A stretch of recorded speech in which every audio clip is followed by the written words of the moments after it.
राम के वियोग में सीता का जो हाल है उसका वर्णन करने के लिए शब्द ढूंढना कठिन है। जिसकी हर सांस में उनका नाम, आंखों में उन्हीं का चित्र और मन में उनका हर घड़ी ध्यान हो, उसका उनके बिना एक पल भी बिताना मरमर के जीने के समान है। पवन सुत ने जब माता सीता को इस प्रकार बिलखते देखा तो उन्हें स्वयं भी अपने आंसू रोकना कठिन हो गया। और जब सीता को यह पता चला कि पवन सुत कौन है और क्यों आए हैं, तो हरण के उपरांत पहली बार उनके होठों पर मुस्कान खिली। मुझे विश्वास है कि इस मुस्कान की सुगंध श्री राम तक अवश्य पहुंचेगी। कौन है जिसके मुख से ये अमृत वाणी निकल रही है? कौन है जो मेरे आर्यपुत्र का नाम इतने प्रेम से ले रहा है? कौन है? तो मेरे समक्ष क्यों नहीं आता?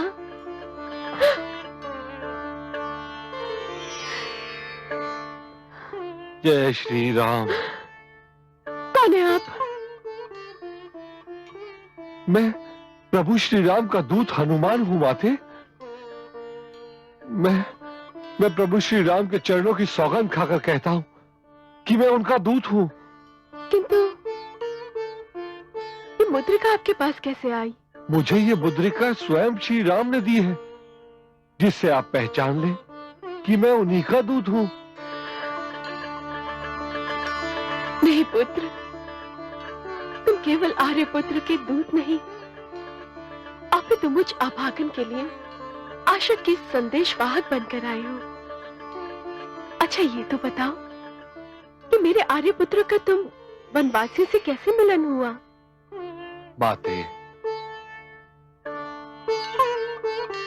मैं किष्किंधा के महाराज सुग्रीव का सेवक हनुमान हूं। उनके बड़े भ्राता भाली ने उन्हें अपने राज्य से निकाल दिया। मैं अपने महाराज के साथ वन में रहने लगा और वहीं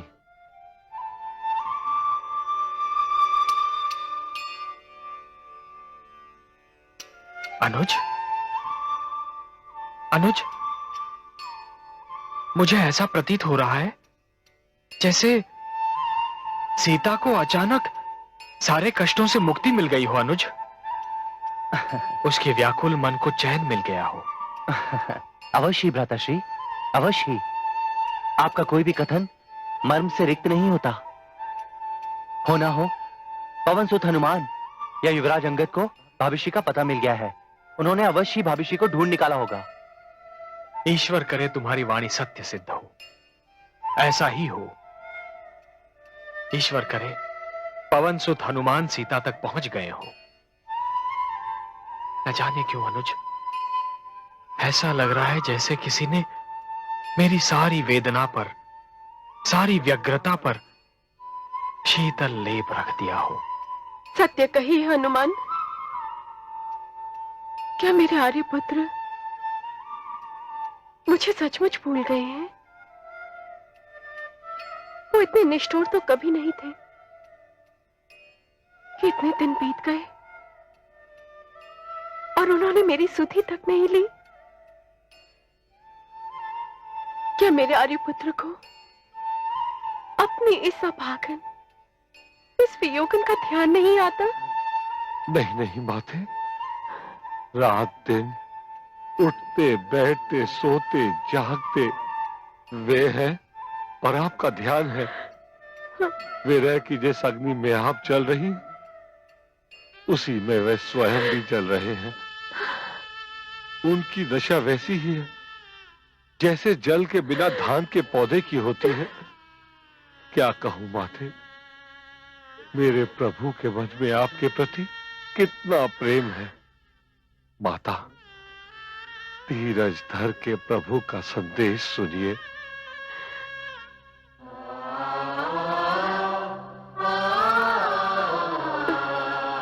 सीते, धूम क्या गई? ऋतुओं का आनंद ही मुझसे रूठ गया। वृक्ष के नए कोमल पत्ते शूल के समान, रात्रि काल रात्रि के समान, शीतल चांदनी झुलसाती धूप के समान, वर्षा खौलते तेल के समान और मंद सुगंधित पवन सर्प की विषभरी फुंकार के समान लगती है। आह सीता, तुम्हारे प्रेम के रहस्य को मेरा ही मन जानता है सीता। तुम मुझसे दूर अवश्य हो, किंतु मेरा मन तुम्हारे पास ही है। मेरे प्रभु की आपके वियोग में क्या दशा हो गई है। यदि उन्हें ज्ञात होता कि आप यहाँ अशोक वाटिका में हैं, तो वो यहाँ आने में तनिक विलंब भी नहीं करते।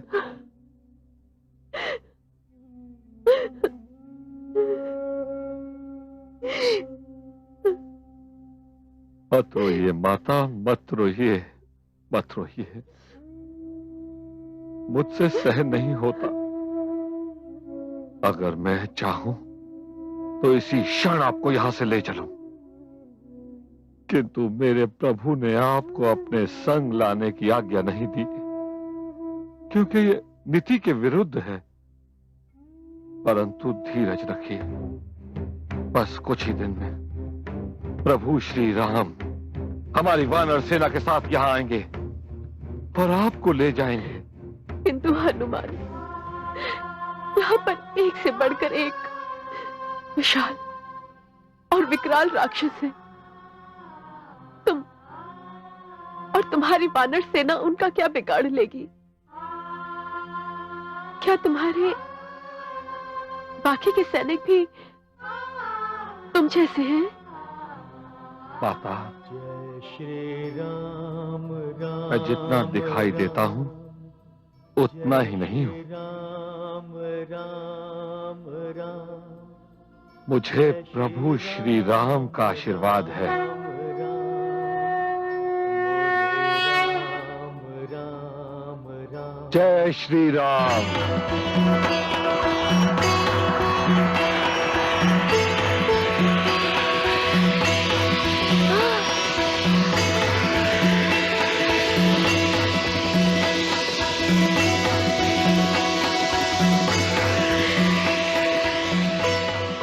बस हनुमान, बस। अब मुझे विश्वास हो गया है कि तुम कौन हो।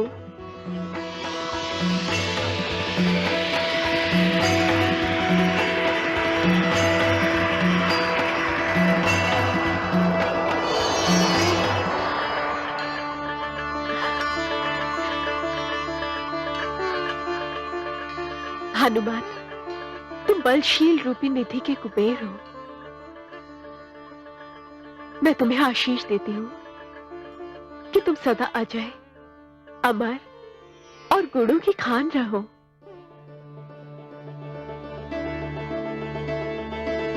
मैं कृतार्थ हुआ माता। अब शीघ्र जाओ हनुमान और मेरे आर्यपुत्र को मेरा समाचार दे दो। जाता हूं माते, पर हूं तो वानर ही। इतनी लंबी यात्रा करके आया हूं, भूख से प्राण सूखे जा रहे हैं। इस वाटिका के फल बड़े स्वादिष्ट लग रहे हैं। आपकी आज्ञा हो तो कुछ फल तोड़कर पेट पूजा कर लूं। अवश्य हनुमान, अवश्य। किंतु ध्यान रहे, यहाँ बड़े शक्तिशाली राक्षस हैं। उनसे सावधान रहना। आप उसकी चिंता न करें माते, मैं सबसे निपट लूंगा। आपके आशीर्वाद ने मुझे धन्य कर दिया है। अब मुझे किसी का भय नहीं है। जय श्री राम।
श्री राम।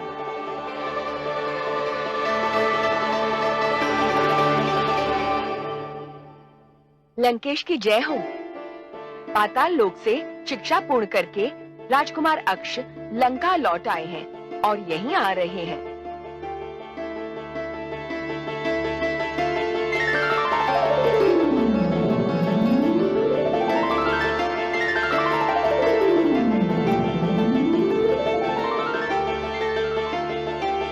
पुत्र अक्ष कुमार, प्रणाम माताश्री। सदा प्रसन्न रहो। पुत्र अक्ष कुमार,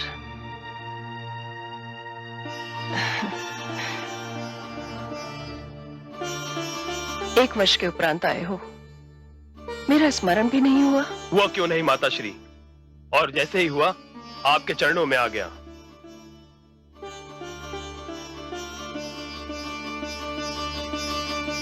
प्रणाम पिताश्री। आज तुम्हारी शिक्षा पूर्ण हुई। मैं आज बहुत प्रसन्न हूं अक्ष। रक्षा कीजिए लंकेश, रक्षा कीजिए, रक्षा कीजिए। क्यों चिल्ला रहा है दुष्ट? एक वानर अशोक वाटिका में घुसा है, उसने सारी वाटिका उजाड़ दी है। तुम्हें लज्जा नहीं आती ऐसा समाचार सुनाते हुए? तुम इतने शक्तिशाली हो और एक तुच्छ वानर द्वारा सर्वनाश की सूचना देने आए हो, वो भी लंकेश को। तुम्हें तो चुल्लू भर पानी में डूब मरना चाहिए। वो कोई तुच्छ वानर नहीं है लंकेश, न जाने उसमें कैसी अद्भुत शक्ति है। उसने कई राक्षस सैनिकों का वध कर दिया है। पिताश्री, मैं देखता हूं ये कैसा वानर है और कितनी शक्ति है इसमें।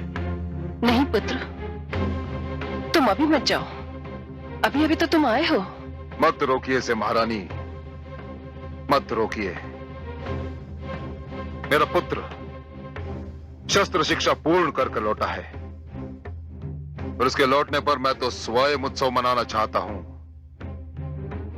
और यदि इसका प्रारंभ पुत्र अक्ष द्वारा एक दुष्ट वानर के वध से ही हो तो उससे उचित और क्या हो सकता है। जाओ पुत्र, और जाकर उस वानर का वध कर दो। प्रणाम पिताश्री।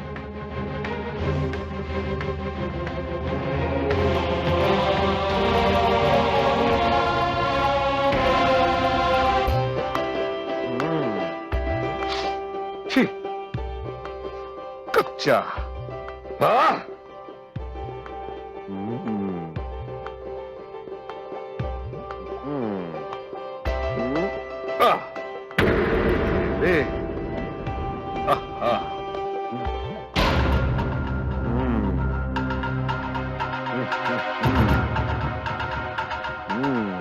स्वादिष्ट। रुक जा दोस्त, मैं आ गया हूं तुझे दंडित करने।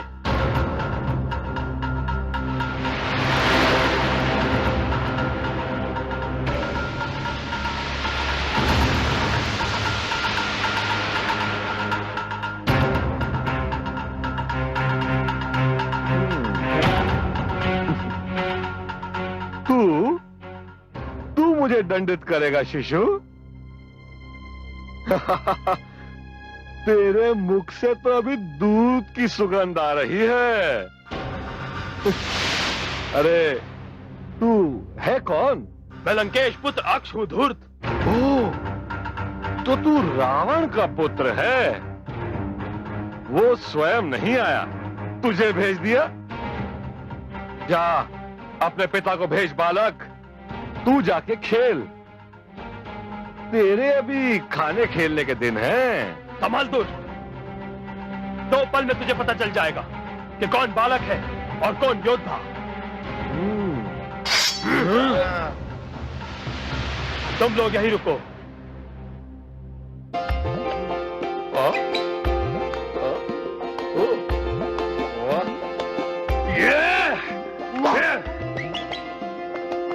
आजा आजा।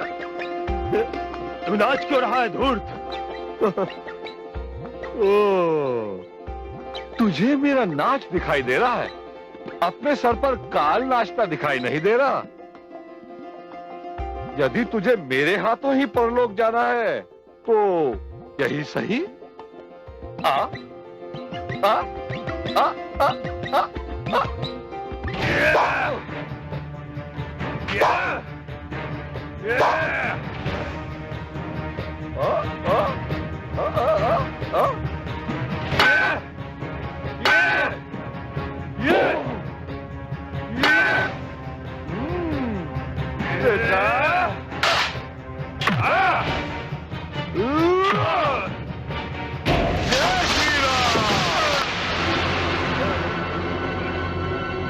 जय श्री राम।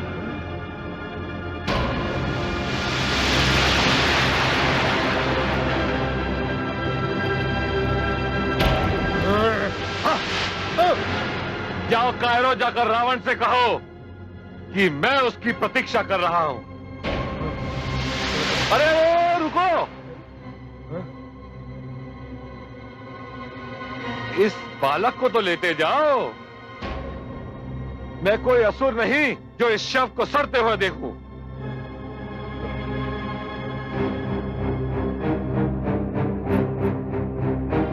ले जाओ।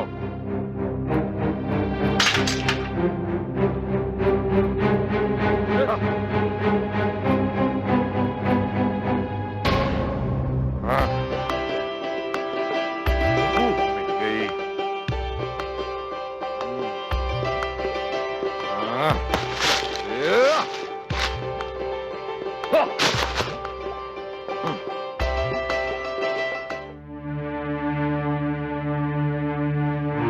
स्वामी, आपने पुत्र अक्ष कुमार को भेजकर भूल तो नहीं की? क्यों? बहुत समय व्यतीत हो गया, मुझे बहुत चिंता हो रही है। अक्ष कुमार अभी तक नहीं लौटा। महारानी, वो मेरा पुत्र है, लंकेश का पुत्र। कार्य पूर्ण किए बिना वो कदापि नहीं लौटेगा। पिताश्री,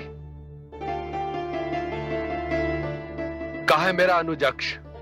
मैंने सुना है कि वो शिक्षा ग्रहण करके लौट आया है। फिर कहाँ है वो? पुत्र मेघनाथ, एक दुष्ट वानर ने अशोक वाटिका उजाड़ दी। वो उसी को दंडित करने गया है। बस आता ही होगा।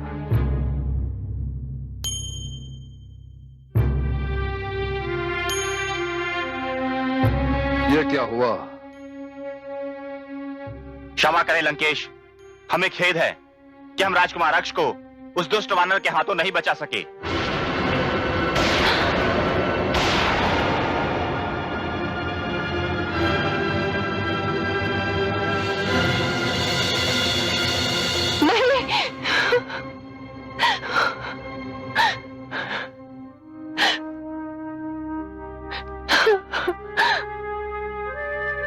नहीं पुत्री, क्या हो गया तुझे? अभी तो तू हंस बोल रहा था, चल फिर रहा था। ये तुझे क्या हो गया पुत्र? मैं तो तुझे जी भर कर देख भी नहीं पाई। ये क्या हो गया मेरे पुत्र? ये क्या हो गया? ये क्या हो गया मेरे पुत्र? ये क्या हो गया? मेरे अनुज का वध कर पाने वाला वानर कोई साधारण वानर नहीं हो सकता। यह अवश्य ही कोई देवता है जो वानर के भेष में लंका में अशांति फैलाने के लिए आया है। मैं स्वयं जाकर देखता हूं। नहीं पुत्र, मैं तुम्हें वहां नहीं जाने दूंगी। क्यों? क्यों? क्यों नहीं जाने देंगी आप? किसी के मृत्यु पर अश्रु बहाना असुर संस्कृति के विपरीत है, विरुद्ध है। हम असुर किसी के मृत्यु पर अश्रु नहीं बहाते महारानी। ये व्यर्थ का कार्य हमने केवल मानवों के लिए छोड़ा हुआ है। इसी कारण अश्रु मत बहाइए, रोइए मत। मानव हो या दानव, सुर हो या असुर, देवता हो या राक्षस, माँ तो केवल माँ होती है। असुर माँ को भी अपने पुत्र के मरने पर अश्रु बहाने का कोई अधिकार नहीं है महारानी। उसे तो केवल प्रतिशोध की चिंता करनी चाहिए। प्रतिशोध महारानी। और मैं प्रण करता हूं कि उस धूर्त और हत्यारे वानर के तन के टुकड़े टुकड़े करके अपने अनुज के वध का प्रतिशोध लूंगा। मुझे आशीर्वाद दीजिए पिताश्री। जाओ पुत्र, विजय भावा। परंतु उस पर विजय अवश्य पा लेना पुत्र। उसे यूं ही ना मार देना, उसे बांध कर घसीटते हुए हमारे राज सभागार में लाना। हम उसे ऐसा दंड देंगे जो मृत्यु से भी कहीं अधिक भयानक होगा। जो आज्ञा पिताश्री।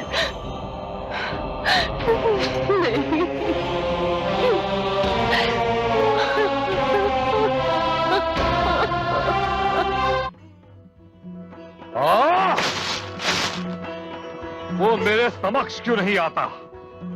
जिसने मेरी माता का अपहरण का दुस्साहस किया, मैं उसकी छाती रोड़ना चाहता हूं। वो कायर कहां छुपा हुआ है? क्या उसे अपने पुत्र की मृत्यु का समाचार अभी तक नहीं मिला?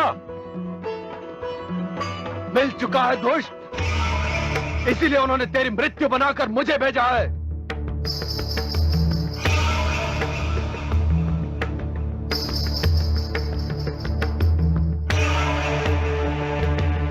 कौन है रे? मैं वो हूं जिसने देवराज इंद्र को पराजित करके इंद्रजीत की उपाधि प्राप्त की है। मैं वो हूं जिसके नाम से रणभूमि थर्राती है। मैं वो हूं जिसके शत्रुओं ने उसे काल का दूसरा नाम समझा है। रावण पुत्र युवराज मेघनाद हूं मैं। अब तू अपना परिचय दे।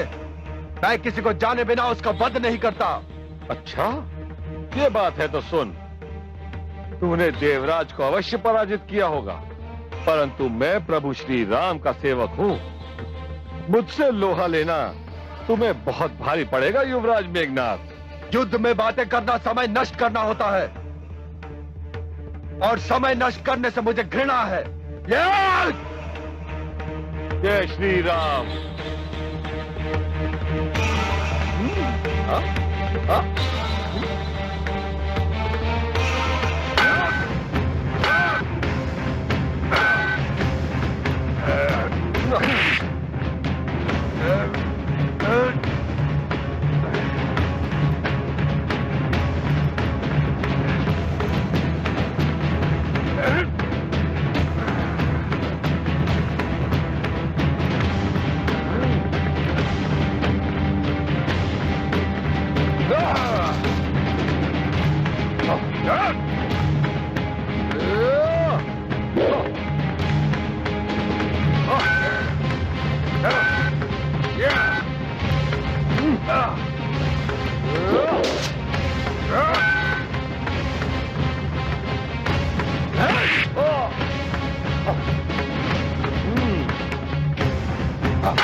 जय श्री राम।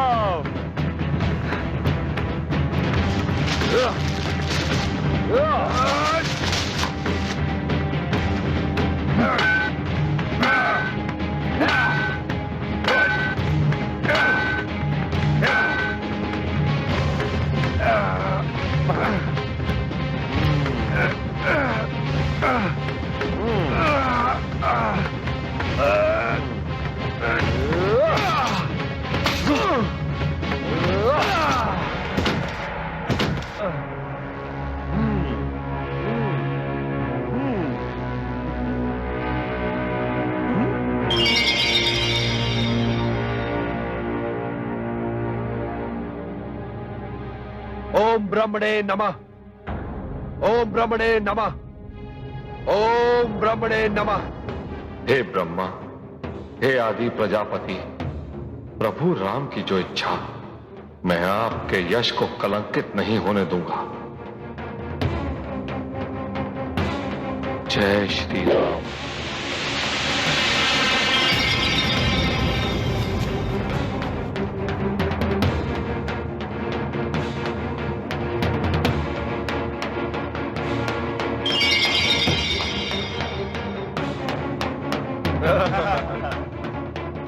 सैनिकों, ले चलो इसे लंकेश के दरबार में।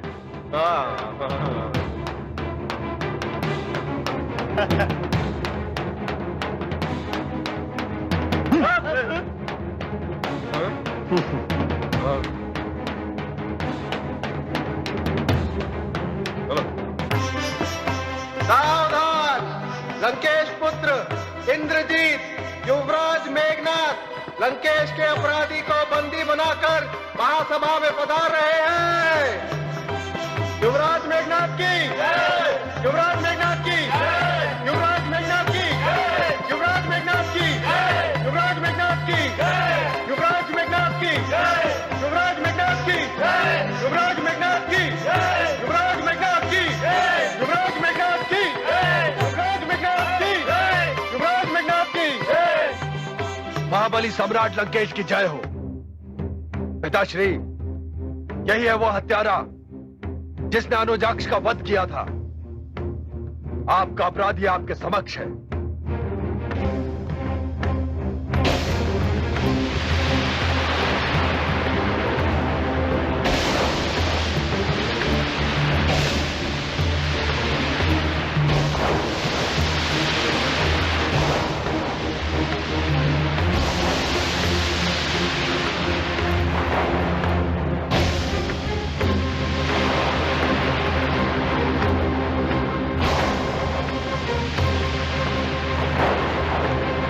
लंकेश, तुम्हें अपने पुत्र की शक्ति पर बड़ा गर्व है।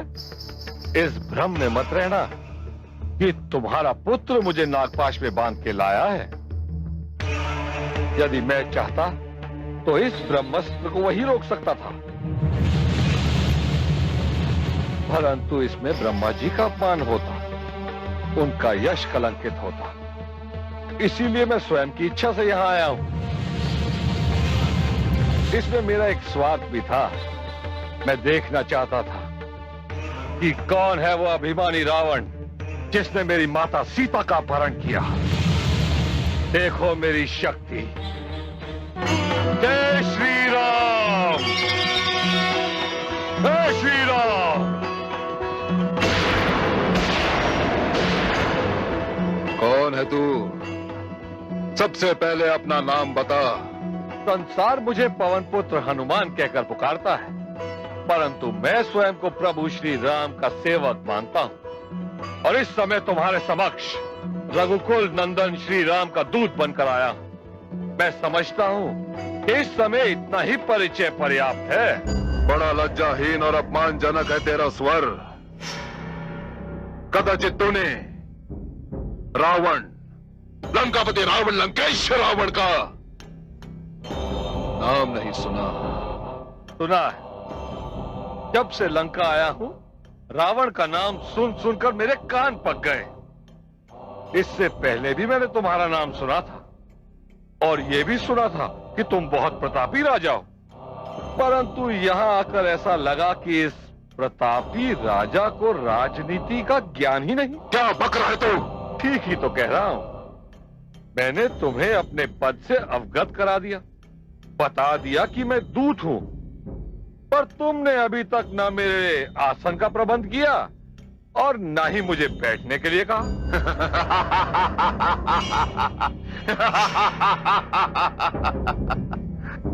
एक तुच्छ पूंछ वाला वानर रावण को राजनीति सिखाने की चेष्टा कर रहा है। मैं तुझे आसन नहीं दूंगा, मैं तुझे दूंगा मृत्यु। मैं तुझे बैठने का आदेश नहीं, मरने का आदेश दूंगा। अब तुम्हारी समझ में कोई बात नहीं आती तो मैं क्या करूं? ठीक है, तुम आसन नहीं दोगे तो मुझे स्वयं प्रबंध करना पड़ेगा। इस प्रकार खड़े खड़े तो मैं थककर चूर हो जाऊंगा।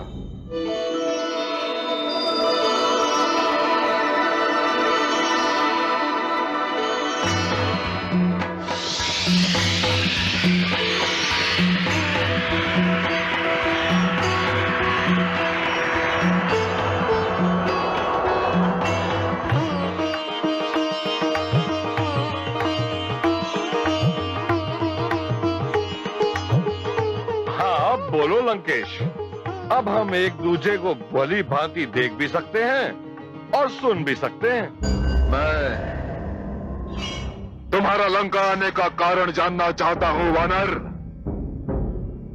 मैं ये जानना चाहता हूं कि तुमने मेरी सुंदर अशोक वाटिका क्यों उजाड़ दी, और सर्वप्रथम मैं ये जानना चाहता हूं कि तुमने मेरे प्रिय पुत्र अक्षय कुमार का वध क्यों किया।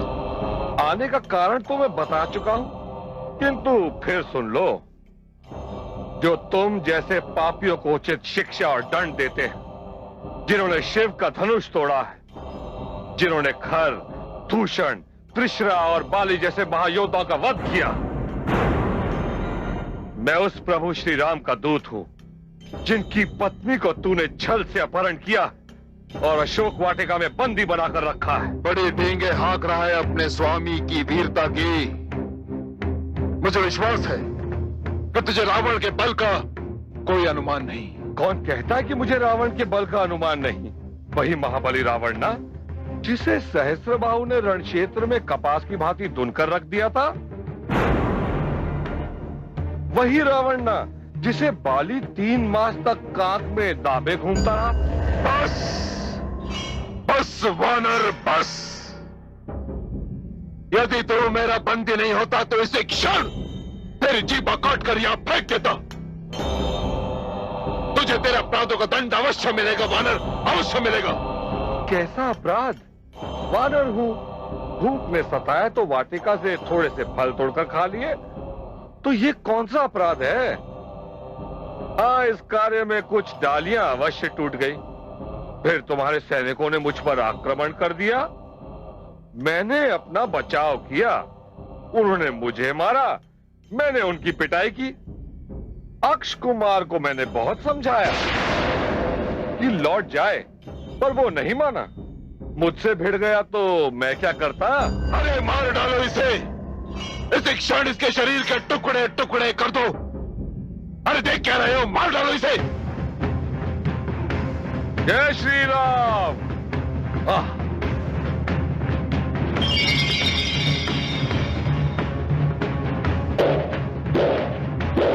रुक जाइए।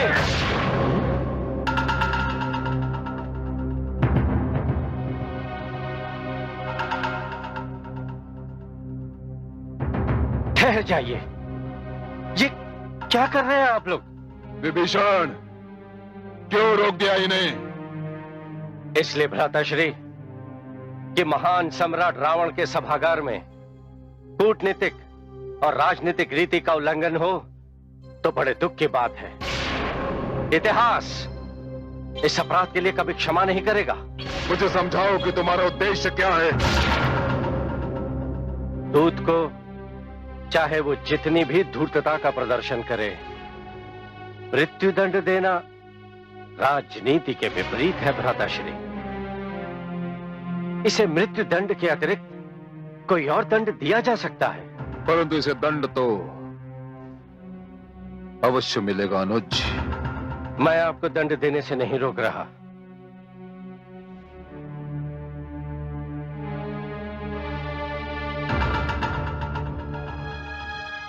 अनुज, वानर के शरीर का सबसे महत्वपूर्ण अंग होता है उसकी पूंछ। उसे अपनी पूंछ बहुत प्यारी होती है। इस वानर को भी यही दंड मिलना चाहिए। इसके पूंछ के साथ तेल में भीगा कपड़ा बांधकर उसमें आग लगा देनी चाहिए। इसे भी आनंद आएगा, और जब ये अपनी पूंछ गवाकर अपने स्वामी के पास पहुंचेगा तो उसे भी बड़ी प्रसन्नता होगी। सैनिकों, इसकी पूंछ पर कपड़ा बांध दो और उसमें आग लगा दो। जो आज्ञा।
कोई इस वानर को पकड़ो, जाओ।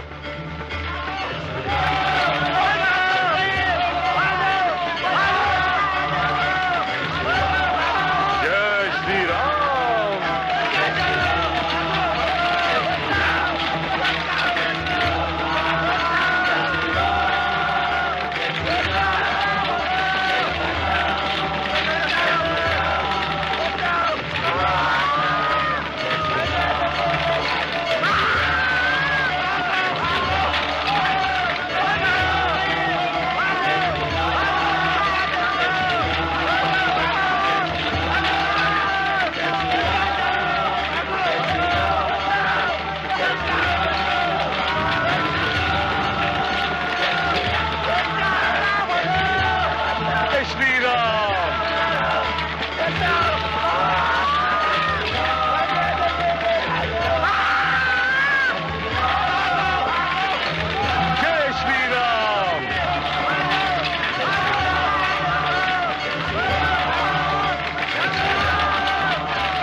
राज मुकुट भू पर गिरे अहंकार के हाथ, सोने की लंका जले सिंहासन के साथ, प्रलय मचा कर ही रुका महावीर का रोष, राम काज पूरा किया तब पाया संतोष,